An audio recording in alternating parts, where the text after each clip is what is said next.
Hey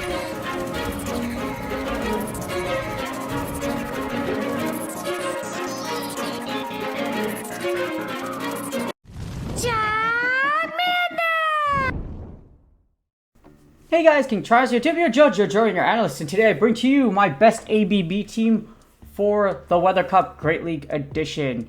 Weather Cup is a little bit of fun. You kind of see Cradleys everywhere, but it's definitely, if you don't want Open Great League, Weather Cup is a nice little condensed meta for you to play around with. But before we get started, I am going to advertise my campaign for my fundraiser. So as you see right here, there is a fundraiser for my high school wrestling team.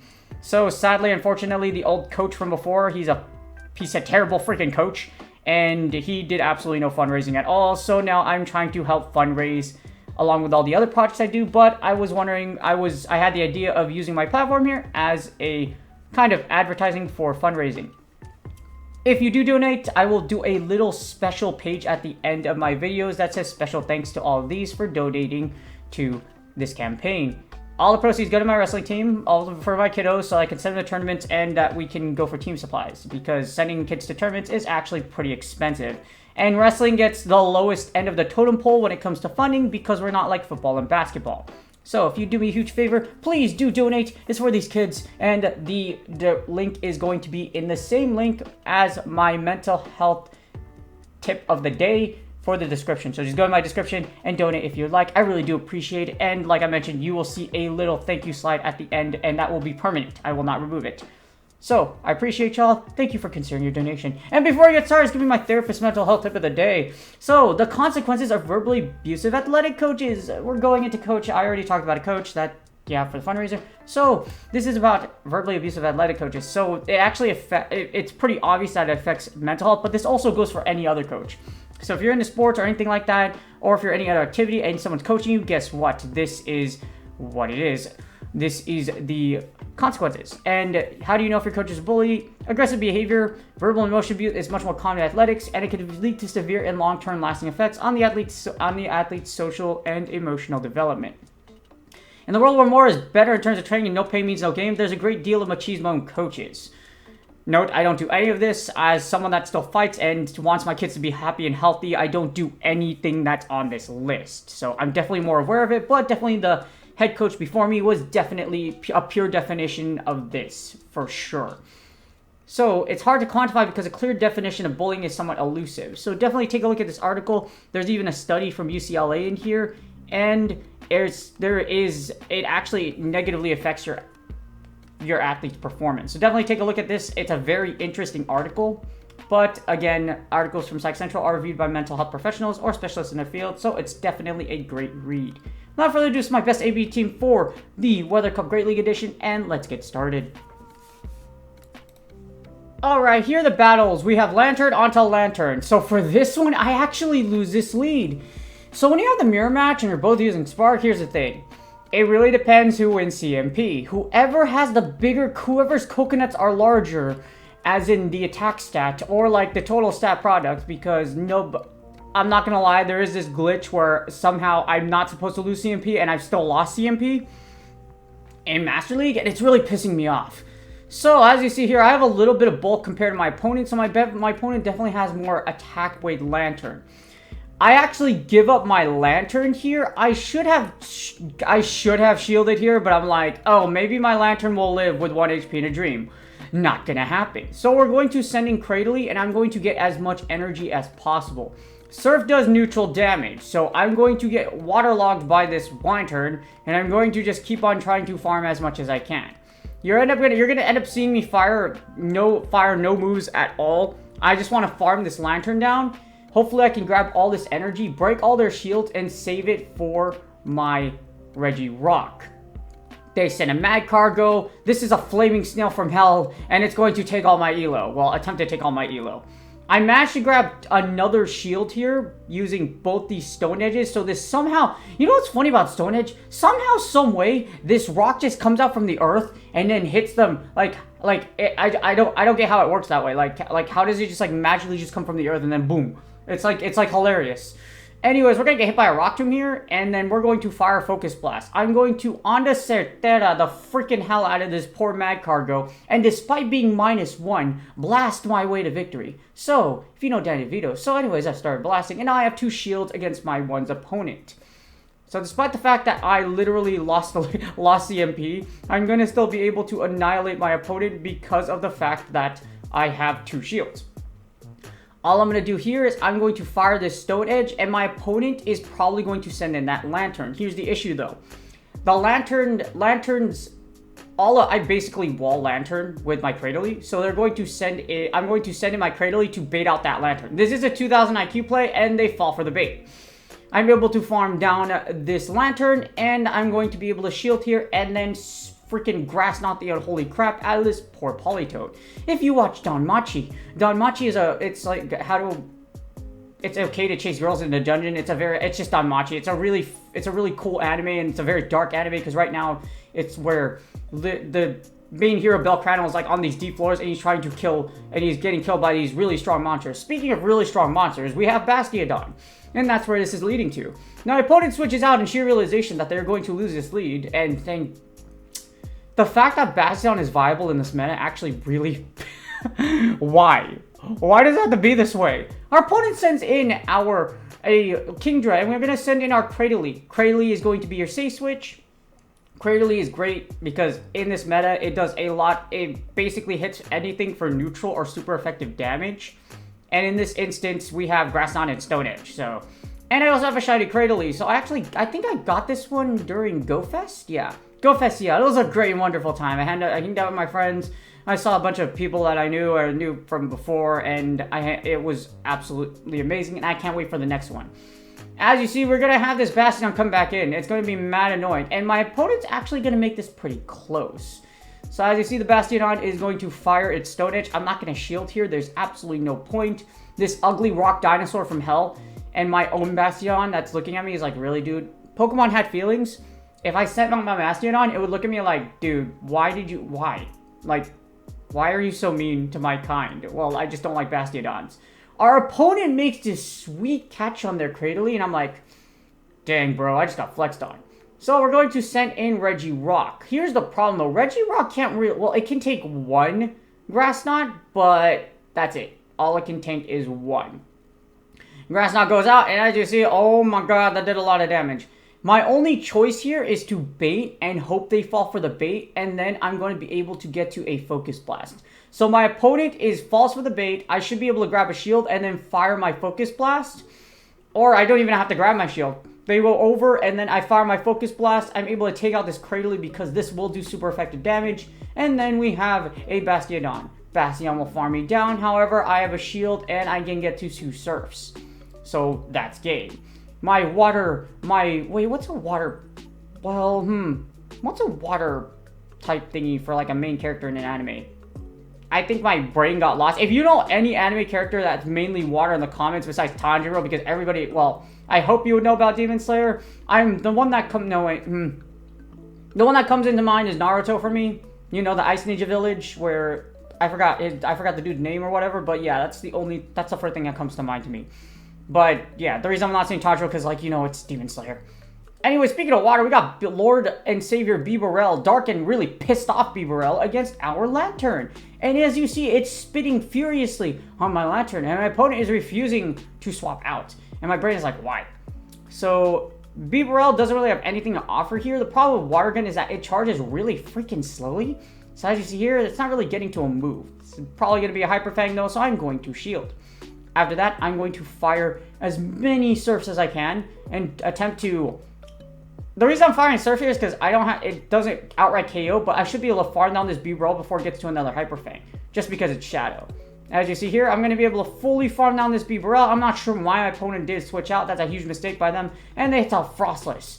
It is a Hex Frostless, and I'm like, oh, that kind of sucks that I got that extra one through. Frostless is kind of scary because Cradily takes super effective damage from those avalanches, and Shadow Ball, when Frostless decides to ball out, she balls really hard. And as in balling so hard, she takes all of your elo. So, balls out, literally. Well, yeah. So we're going to send in our Cradily. And I'm going to have to shield the next Avalanche, but they choose not to and switch into Talonflame. I'm like, why would you do that, sir? Because the thing about it is that one Flame Charge, actually, we resist these Brave Birds, so I'm not going to get hit by a Suburban. And then I'm going to be able to just get to 2 Stone Edges. I won't have to shield anything here, because like I mentioned, one Flame Charge actually won't kill here. Flame Charge will go off, do about a 30% of my poor Cradley's HP, but my thing is shiny. It is very large and very powerful. And somehow, we're going to Stone Edge and summon this giant rock from underneath the floor and stick it up your Talonflame's butt. That's really mean. Our opponent just gives up. They don't attack at all instead of top lefting, and that's game. I'm not sure why you would try to stay in anyways. You probably should have just left. Next, we have Aurorus. This one actually isn't a bad matchup, except they are using Rock Throw. So I'm like, what? Rock Throw? I mean, I get it for Abomasnow, but like, what's also kind of scary in this instance, if they fire Meteor Beam, and I don't call it, they can actually take back Switch here. So, this is actually a very neutral matchup. You don't actually win this one outright if they're able to hit Meteor Beam on you, because it does a ton of damage. And with Rock Throws, it'll do enough chip damage to where it will KO me. As you see, our opponent is just vigorously trying to Rock Throw us to oblivion. And then I'm able to get to a Surf before they do.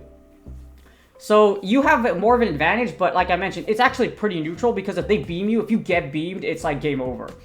So as you see, we're going to get beamed right now. I'm not going to shield this, and we're likely going to get beamed. However, we already set our opponent up for the sweep. The idea here is to leave Registeel with 2 shields. I mean, Regirock. So Regirock is going to be able to blast its way to victory.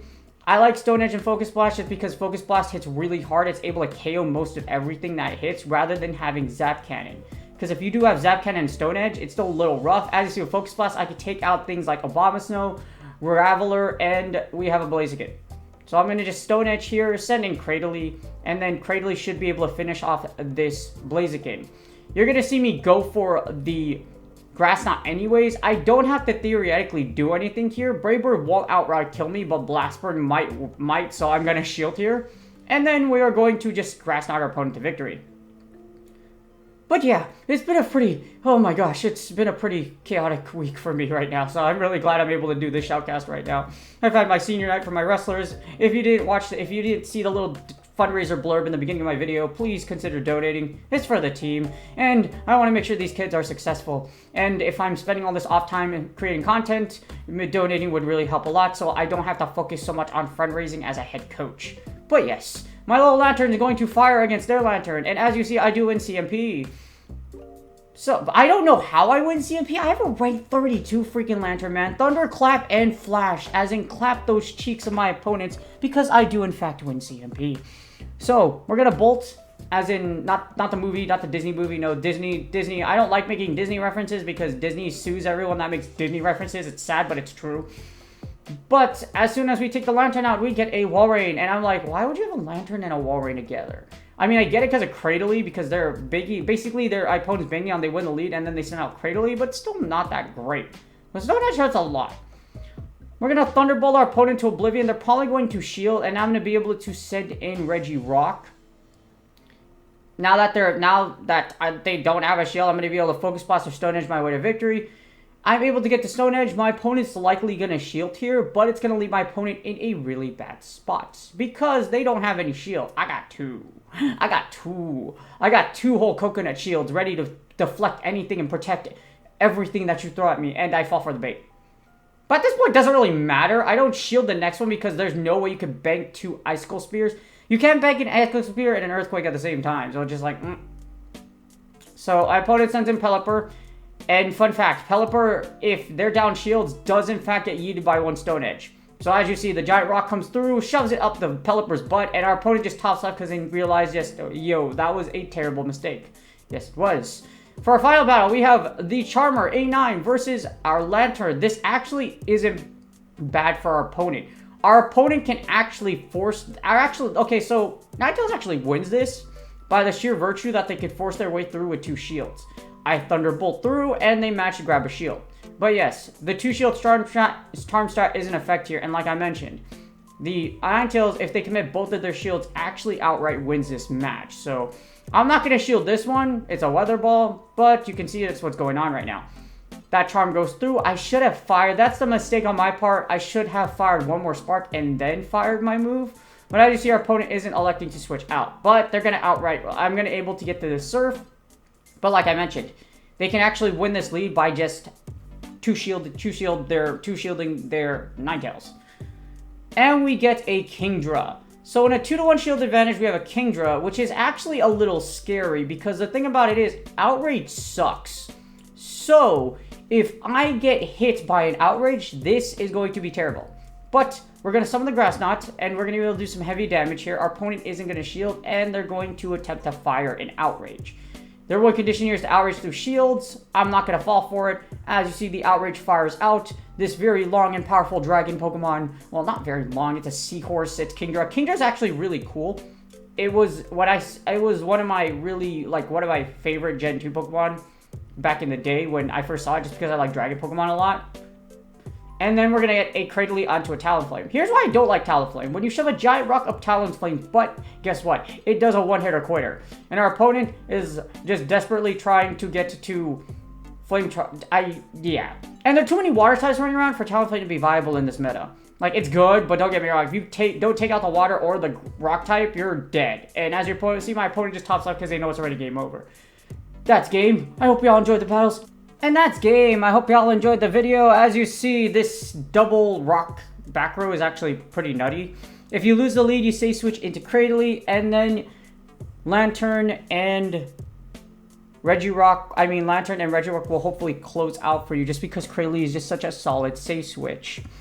I hope y'all enjoyed the battles. Weather Cup is not really, it's actually I struggled, I'm gonna be honest, I have struggled to have fun playing Pokemon Go PvP, because I feel like I've been playing it for so freaking long and been waiting for it to work for so freaking long, and it doesn't work, that it's just what it is. But the main reason I create content is for y'all. So I really do appreciate y'all's support. I really do appreciate how much you guys really do support, even though the fact that it's so bland. There's a lot of better games out there that are working much better, and you should play. And like I mentioned, the fun out of there's really not much fun out of Pogo PvP anymore for me, outside of creating content. But I hope y'all enjoyed Season 13 regardless. I hope y'all have made your goals. Again, please consider donating to that fundraiser that I made for my high school wrestling team. It makes fundraising a lot easier, and yeah, I'm glad I can use my platform to be able to help my kids out.